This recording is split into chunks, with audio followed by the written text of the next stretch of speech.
Hey, welcome to Old Ass Movie Reviews. I'm Scott, and there is Dave. And today we have got a flashback to, I believe, 1983. I believe so.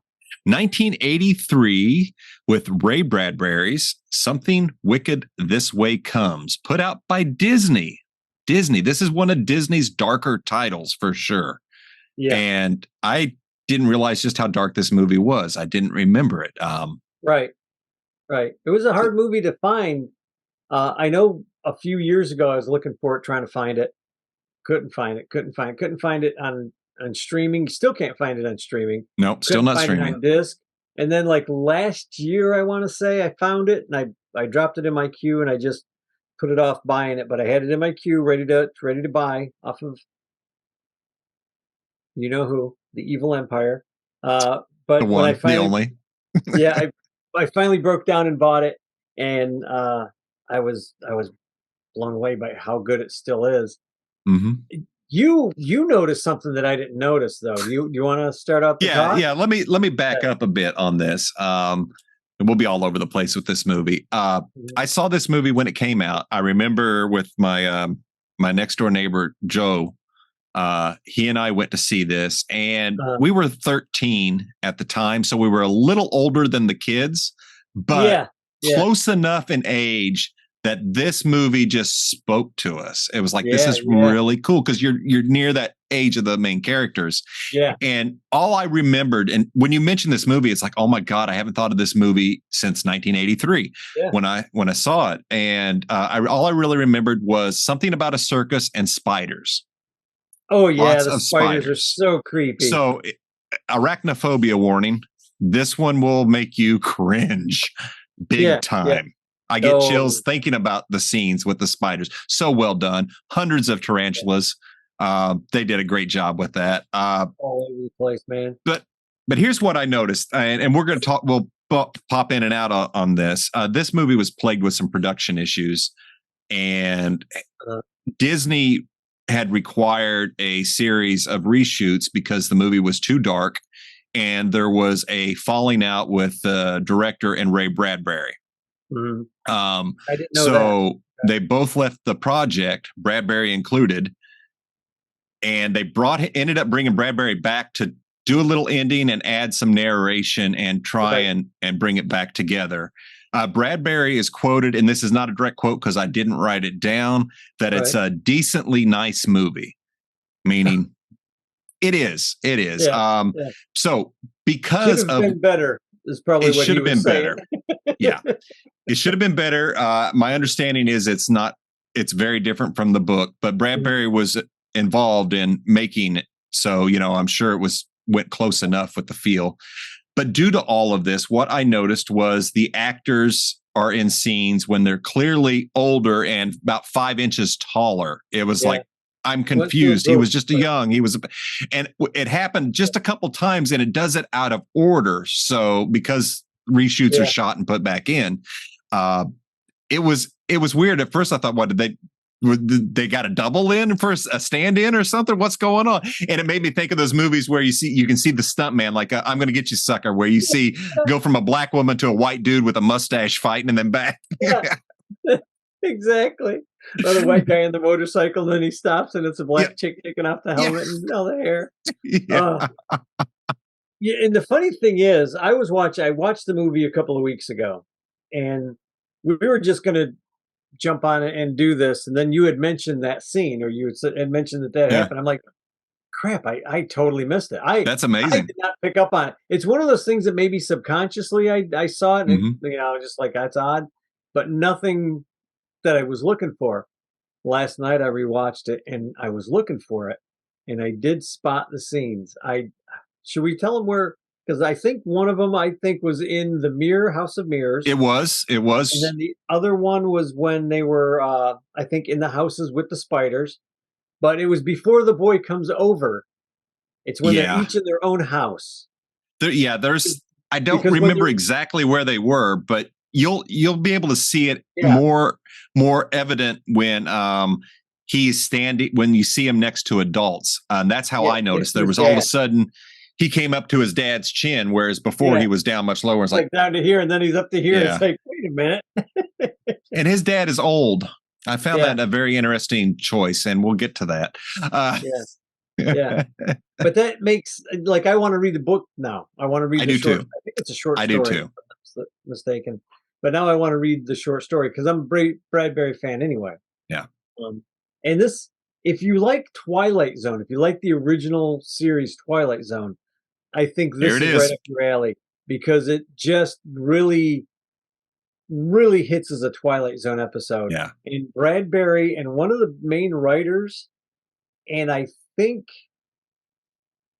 I think what's his name from the Twilight Zone? We're all friends. Um, Rod Serling. Rod Serling. I think Yeah. him. And there's a big one of the main writers that I can't think of right now. One of the guys who always had the ironic twist endings was I think they all knew each other. So I'm guessing they all influenced each other on storytelling. So if you like the old Twilight Zones, I think you'll really like this movie because that's all I was getting was a Twilight Zone vibe for Well, me. I got a couple vibes from this. And I don't, this is one review. I don't want to actually spoil the movie. I think people should go take a look at this. Yeah, it's a tough one to find, but find it because I think it's worth it, especially for Halloween and for like and it's being 80s. a parent and yeah, it's definitely 80s. Again, 80s film and it's done in the 20s? 20s or 30s is when it's supposed to take place. But it's a very 80s film. It is. It's just an 80s movie. And again, Dave and I talk about that a lot, folks. So it's really hard to explain. It's just an 80s movie when you see an 80s movie. Just like a 70s movie. You can just tell I will do one spoiler. It's got we can do some spoilers. Do what? Pam Grier. What a nice surprise to see Pam Grier. See, I'm watching that and it's like, I know that voice. I recognize that voice. And it's like, this woman looks familiar. Who is she? Who is she? And it's like, I started looking. It's like Pam Grier. She's completely out of the character that you're used to seeing her in. Yeah. Yeah. Which was, Cleopatra Brown or Ebony, not Ebony, Foxy Brown, Foxy Brown, or any of them. Yeah. So you're looking at her in this beautiful gown, and she's just being beautiful, just being Pam Grier. Just being Pam Grier goddess. And you're like, she's out of place. What's going on? And then when you recognize her, you're like, holy crap. I know. It's like, oh my God. And she's like that. Oh yeah, folks. Yeah. Just for her scenes alone, she doesn't have many lines. I don't think she speaks 5 words in the movie. Not very many. But her whole presence is we talked about having a presence when you walk on stage, or you have a presence when you finally make the entrance in the room. That's Pam Grier for me in this movie. It is. She's just, you walk in, you're like, oh, okay, you're powerful. You just showed up, and we know that you're super powerful now. And it works. It works really well. It does. It does. It does. It was neat to see her. One of the things we talked about, the vibes from this movie. You say Twilight Zone, absolutely, because this, real quick, the synopsis is there is a circus that rolls in the fall, which everybody's like, this is a weird time because this movie is supposed to be in Illinois. As a native of Illinois, I can tell you that sure as hell was not Illinois. It could have been one small corner near the Wisconsin Dells, possibly, but it was filmed the outside scenes were in Vermont. The rest was on the studio lot in Burbank. So I was going to say that I didn't realize it was supposed to be in Illinois. I thought it was supposed to be like Pennsylvania or something. Because it looked like the Northeast. In Illinois. Only at the very top. And not like, where it rolls into Wisconsin, but the rest of Illinois is mostly flat. I was like, where? What? But so it's about this circus that comes in, and the circus, it doesn't come in all the time. No, it just happens. It showed up. There's a history about this circus coming in, but let's just say the circus is be careful what you ask for. It was in the business of giving people what they want, but taking their pain and suffering with the decision in. They were like energy vampires, basically. To just give an example, they make this woman who's really old and everybody makes fun of her about her looks. she used to be the most beautiful woman, and all she Yeah. wants is her beauty back. And well, guess what? She gets it and then is immediately struck and blind. Yeah. So, and that's how this whole story operates. Yeah. The vibes I got was Stephen King's Needful Things, where the antique store sells everything people need and it comes with a price. It's almost the exact same story. Right. And I thought, wow, I've read this before, but this is before Stephen King. Right. So, right. Yeah. This, sometime in the 60s, I think. So, yeah, because Bradbury was around forever. Bradbury was writing shit back in the 40s. Yeah. And I'm not sure when the story was written, but the actor who plays Mr. Dark, who's the guy in charge of the carnival, isn't he wonderful? Circus, Jonathan Price. When I looked him up and saw, I was like, oh my God, I've seen Jonathan Price in so many things. Oh yeah, and he plays evil and bad so well. He's got that energy. It's just, he was a great character. I've seen him turn around and play the same type of character funny, and it's hysterical. And then he can just like a juxtaposition, and you got Mr. Dark. Which is just like, holy crap, I've seen him play this guy before, but not like this. And then you see him in something else where he's just like scatterbrained, and you're like, Jesus, you're a good actor. He is. Another British actor. He absolutely is. And Jason Robards was the dad. Oh yeah. I'm just going to go through the top names here, and of course Diane Ladd. Yes, Diane Ladd is the one kid's mom.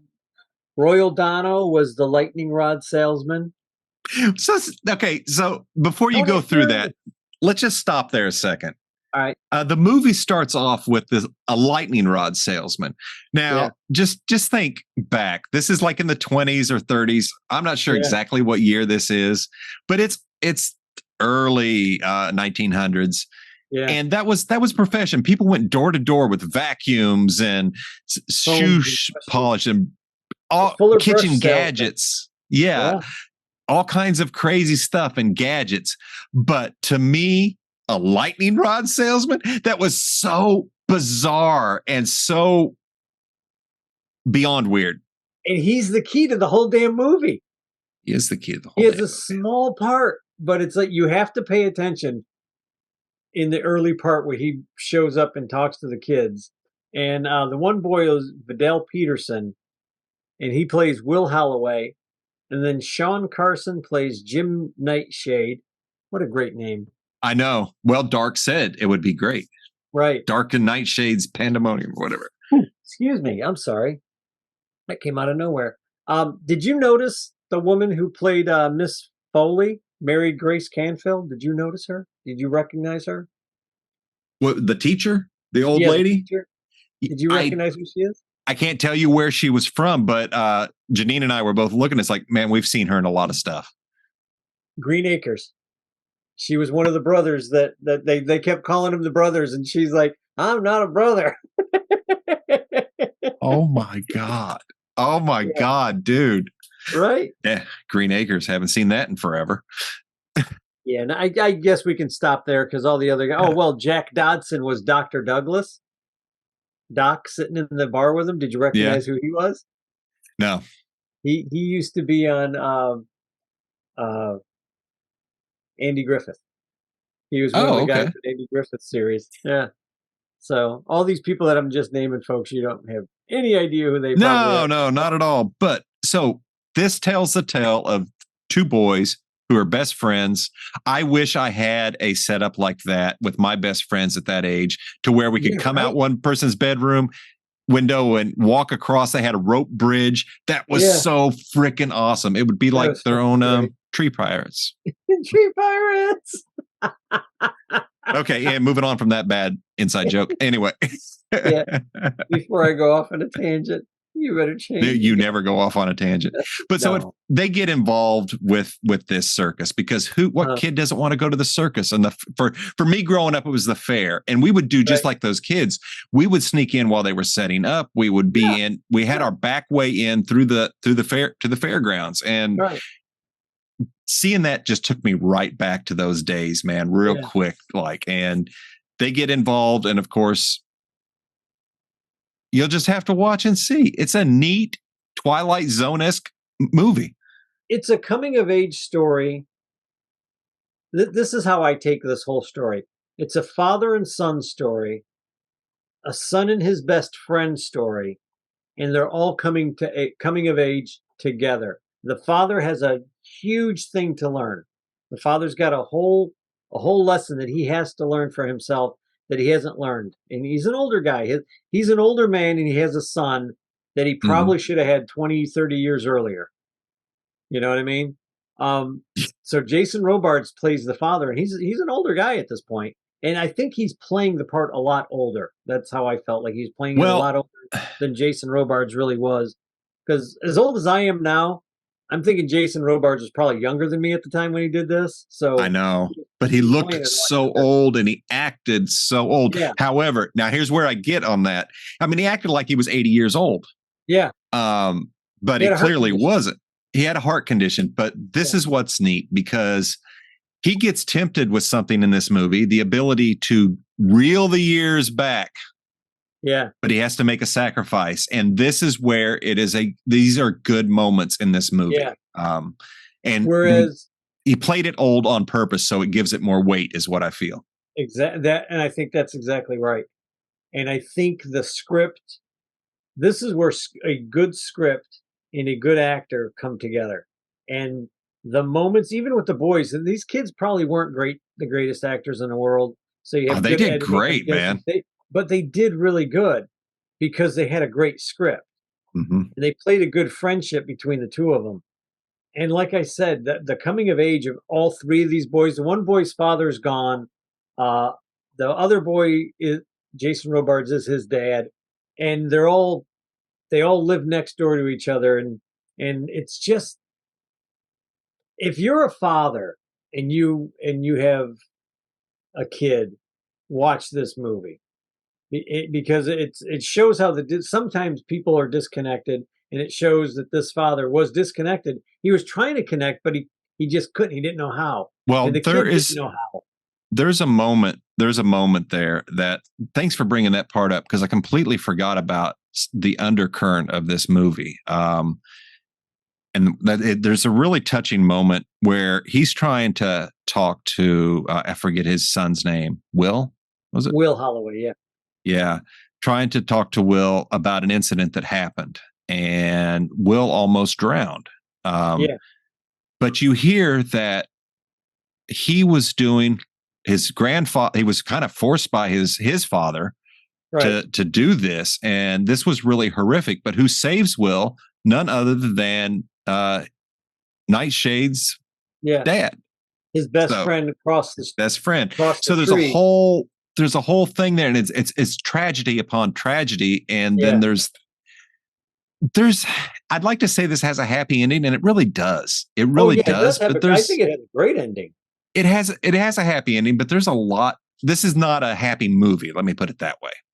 This is dark, dude. It is dark, and that's why I like it so much. Yeah. And I think Disney really missed out on stuff like this. This is Goosebumps, only creepier. Yeah.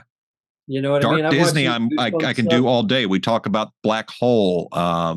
This, and the fact is that they had to do reshoots because they thought things were too scary. Yeah. I still find this movie disturbing. I want to see what it was. For me, it's a fun disturbing because, like I said, it's more like a Twilight Zone. This particular ending is going to have an ironic ending, but it ends really well. And you were talking about Stephen King. It gave you a Stephen King vibe. In one of the notes here, it says Stephen King wrote a rejected adaptation of this script. So somewhere along the line, somebody may have seen something that was in there and was like, "Oh, okay, I can use that." No, you know what it is? Because if he did write an adaptation of this, that tells me he wrote Needful Things off of this. Probably. Because he already had the story laid out. Yeah. And it is a very similar setup. And oh my God, I think it even deals with kids. I'm not sure. Or I don't remember. I think Needful Things does have kids in it. I read it a long time ago when it came out. And typical Stephen King, it's incredibly violent and gory. and insane. God bless him. But so, yeah. Yeah, it's really hard to talk about this movie without giving everything away. Yeah. But I think you guys got the gist. Yeah. It's a coming of age story. It's a kid's story, but it's also about the father, and it's about some of the townspeople and what they think they really want, they get, and it doesn't turn out well for any This would of make them. a great series. I could see, you know what? Not Just now. a single run. You have to make sure that you get good writers in on this. If they Of were going to course. do that, you couldn't use the writers that they're using in Marvel or Oh, Star no. Wars No, no, no, no, no, or no, no, over no, at no. Disney now. Not No. now. You'd have to get good writers that actually Yep. like the movie and like the story. Yeah, But yeah, I that's a could see this rarity, it being, seems. I could see this being a 6 or 8 part series. Yeah. A short And it could work. miniseries. Yeah, Yeah. it could work.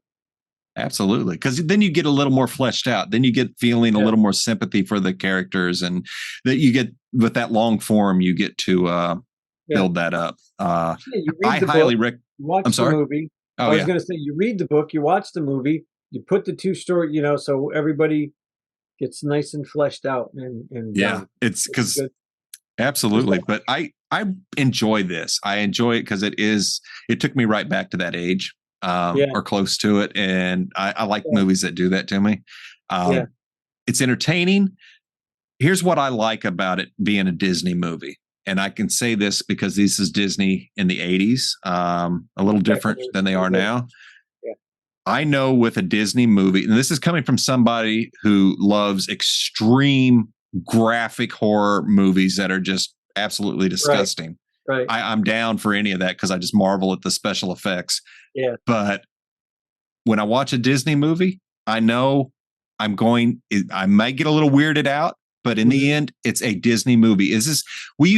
I remember on Sunday night, I think it was at like 6:00 or 7, you'd see the Disney logo come up and everybody sat down for the Disney movie, man. We watched Disney every week and it was Every really Sunday. cool. Yes. Every And you Sunday, got right? got Every those good Sunday. movies, Escape from Witch Mountain and all of that stuff. Yeah, I miss those times, I guess. So it's neat to watch. Do what? The Scarecrow of Romney Marsh. Oh, I have not heard of that. I think we have another movie to do this year. We do. We're going to dig into some classic Disney in this next year, obviously. So but we absolutely should do some classic Disney. Classic Disney, I will do. And animation. And you're right. The whole point of a Disney movie back then was you knew what you were getting. You knew you could back then put your child in front of it. Yep. And not have to worry about all the crap you have to worry about now. And let's see if they've learned their lesson. They don't seem to have, but nope. I don't think they ever will. I honestly don't think they ever will unless Peltz takes over. But that's a whole nother conversation. If that guy takes over, then you might get Disney back the way it used to be, or very, very close to it. I'd like to hope. But this movie, if you like Twilight Zone, the old Twilight Zone with Rod Serling, I think you are really going to like this movie.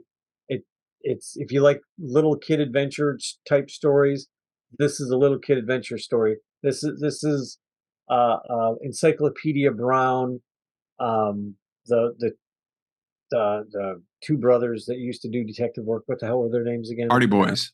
Hardy Boys Mysteries. It's all of that. The only thing that they were missing, it's the Goonies, was their Hermione. They were missing their Hermione. And that honestly, I think if I were going to do this as a mini series, I might drop a little girl in there because I think it would just be fun to see these two little boys, each crushing on a little girl, trying to out impress her, and her not giving a shit. She's just one of the boys as far as she's Hermione. concerned. I did not realize that was the new archetype, was the Hermione. I'll remember that next time I write something. A little bit smarter than everybody in the room. That's and doesn't mind telling you how smart she is. Yeah, that's and then when you say that. When you say that name, it's like I instantly know that personality, everything about it. So Emma Watson just did such a wonderful job bringing that character to life. She did such a good job on that. And of course, J.K. Rowling writing that character. So very cool. Dude, I'm on the 5th book right now, and I'm blown away on how good these books are. Yeah, I am still blown away. Like, I have to return to him. She has earned every damn dime she's ever made. Oh, absolutely. I'll Absolutely. say that right now. So I highly recommend Something Wicked This Way Comes. Check it out. It is good. It's a Disney movie. It will remind you of, if you grew up when Dave and I did, it will take you back real quick. Yep. Just to let everybody know, if you're sitting there going, wow, that sounds familiar. Well, I've heard that before. Macbeth. Bill Shakespeare, ladies and gentlemen. Bill the man Shakespeare. Knew how to write. The man knew how to write a Well, quote. you have not heard it till you've heard it in the original Klingon. And yes. I don't know if that's right. I think it was just clearing my throat. I take it you recommend this movie as well. Oh, yes. I'm so happy that when I talked to you about it and you said, well, I gotta see this. Yeah, it's been so long. Like, you got to do it. That was my second watching. That was my second watching. I saw it in 1983 in a small town in Illinois that looked nothing like the Illinois in the movie.